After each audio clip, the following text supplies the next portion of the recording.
The man is approaching the woman with a gun. The woman begs the man helplessly. But the man enjoys this perverse pleasure more and more.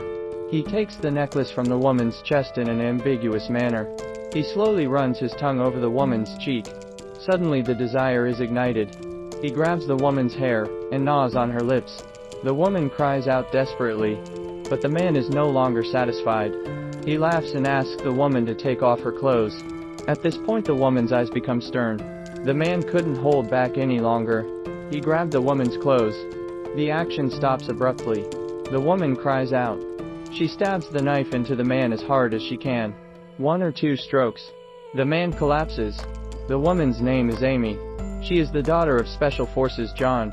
Since she was a child, she has learned all kinds of anti-killing skills from her father. Usually a little teacher who doesn't do anything. But when it comes to this kind of psychopathic chase, the battle value is instantly filled. On the way home this day, the car suddenly broke down, and there's no mobile phone reception in the middle of nowhere. So she was ready to take matters into her own hands. Suddenly she hears a strange sound. Without thinking, she grabbed a glass bottle and followed the sound. But just as she arrived, panting for breath, she was frozen in her tracks by the sight before her. Here a policeman was on his knees with fear and tears in his eyes. Looking around at the men in front of her, Tom's eyes dodged, only to see their boss, Kenny, walking over with his gun in his hand. As he spoke, he stirred the toothpick in his mouth with his tongue. He ordered Tom to kill the policeman immediately. Tom looked into the cop's pleading eyes. He slowly raised his gun. His hands trembled, but he didn't shoot. Kenny's patience was clearly at an end. He came up to Tom's ear and yelled. There was a shot. The glass bottle in Ami's hand fell to the ground. The eyes of several men were instantly on him. Amy sensed something was wrong and ran. But the men grabbed her back. Amy was thrown roughly to the ground. A few of the men were turned on by the sight of her long, sexy legs. Just as they were concentrating on who was going to have the meal first, Amy noticed the policeman who had been shot on the ground sneaking up. He made a gesture at Amy to keep her quiet. But Amy was in danger and had just finished nodding to the policeman. Alan drags her up off the floor, chained her to the bars with handcuffs. Then, eagerly, he rips open her shirt. The sharp tip of the knife cuts through her shirt instantly. Amy kept crying out, but at the same time her eyes went to the police. She thought the police officer would try to save her. Instead he got into the police car, and just stepped on the gas and ran away. Alan saw the cop drive off. There was no time to do anything to her. A few men grabbed their weapons, and went after him. This cop is too bad. He was being chased by some thugs. He stepped on the gas. His head dodges from side to side, and the distance is gradually widened. The policeman was relieved. But just as he thought he'd finally escaped, Kenny pulled down his sniper rifle, and set it on the mound. The scope moved slowly. There was a flash of blood. The police car slowed to a stop. Kenny rose to his feet with a wicked smile on his lips. As they chased the police, Amy was trying to find a way to escape. Her eyes were keen. She noticed the key bag that had fallen to the ground. She stretched her foot out a little, stretching her body as far as she could. But at the moment of truth, the long legs came in handy. She quickly picks up the key bag. Her hands trembled as she opened it. She knew the man would be back soon. Nervously, she searched through it one by one, finally finding the key in one of the compartments. But just as she uncuffs herself to escape, she suddenly stops in her tracks, looking back at the dagger on the floor. Her father's voice rings in her head. She picked up the dagger from the floor, checking carefully around her, crawled all the way back to the car, picking up her gear. The tense journey to escape began. As she ran, Amy suddenly noticed something was wrong. She looked down at the visible footprints on the ground, took 2 steps back and then knelt down. Her mind raced. Then, as if something suddenly occurred to her, she quickly found a place to stop. She grabbed her binoculars to check the situation. By this time the men were following her footsteps. But she didn't run away. But instead of running away, she deliberately increased her pace, leaving a clear line of footprints on the ground. Then she retreated again, following the same footprints. In this way she left footprints in 3 different directions, in order to confuse the enemy's direction. The men followed the footprints round and round. Only then did they realize that they had been left in the lurch. That's when they decided to split up into 3 groups. On the other hand, Emma's long flight had left her physically exhausted. But she had to do what she wanted. Water appeared in front of her. She gasped for breath.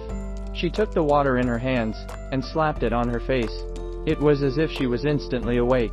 Once again, her father's voice rang in her head. Contaminated water can make you sick. Then she opened the canteen and filled it with water. Then she took a packet of white powder out of her bag and poured it into the kettle, quickly selecting the lid and shaking it well. Just then, the lustful Alan chased after her again. He had been chasing him all the way and his mouth was dry. As soon as he saw the kettle in Emma's hand, he threatened her with a gun and handed it over immediately. "You've just been poisoned and you've come to give up your head," she cried and quickly closed the canteen. Then she threw it at Alan in fake fear. He didn't even think about picking it up and downing it. But it didn't work that fast. Alan smiled and looked at Amy, and then slowly walked towards her, and Emma's hand was secretly behind her back. "This man is also too lewd," as his eyes slowly moved down, ambiguously on Emma's chest. Then he buried his face in Emma's nest. He spoke to her ear as if he was about to break. He licked his tongue across her cheek in an obscene manner. The desire in his body spurted out instantly. He gripped Emma's hair with excitement, as if he were a ravenous beast gnawing at Amy. But then, Amy suddenly begged him, "Please, I don't want to hurt you." Alan laughed at this. He slapped Amy right across the face. He was losing his patience. He wanted to strip Amy naked right away, not even noticing the glare in Emma's eyes. "I warned you," in tears. The moment he grabbed Emma's clothes, Amy stabbed the knife into the man as hard as she could. Once or twice Alan slowly dropped to his knees. He watched in horror as Amy finally collapsed. And it was then that Amy finally realized she had to take the initiative if she wanted to survive. So she took Alan's gun and walkie-talkie, jumping up to a nearby rock face at a weird pace. She then clings to the rocks and turns off her walkie-talkie. From high above, she waited for her prey to appear. Soon Jackson approached with his gun. Just as he notices the footprints on the ground, a rock smashed into his head. Amy peeks out and sees that Jackson has stopped moving. Immediately she jumped down and prepared to leave.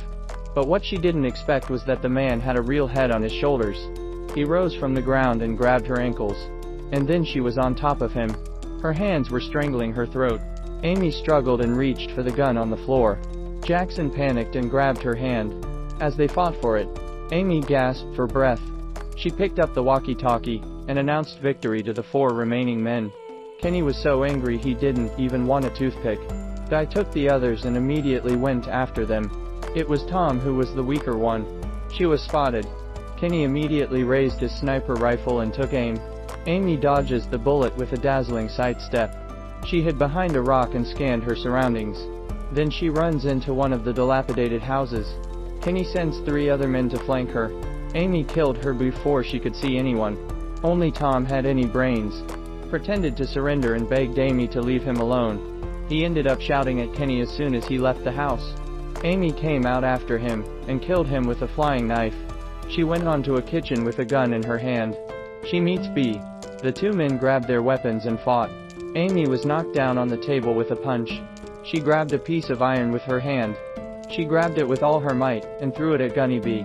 Once, twice and 3 times, she saw the bloody scene on the floor. She finally shuddered and stopped moving. Immediately, she picked up the gun and left. But as soon as she came out, Kenny was waiting for her with a gun. Maybe he just despised Amy. He'd slowly lowered his sniper rifle. He was ready to compete with Emma's short-handedness. Emma's grip on the gun is tight. Her eyes were fearless. The sound of her father's voice in her head again. "You must kill her." Then she slowly pulled the trigger. Kenny was the first to raise his gun. She dove. The double shot went off in the air. At the end of the story, Amy returns bruised and battered. And on the other side of the road, her father is running towards her, with tears in his eyes. And the 2 of them are crying in each other's arms.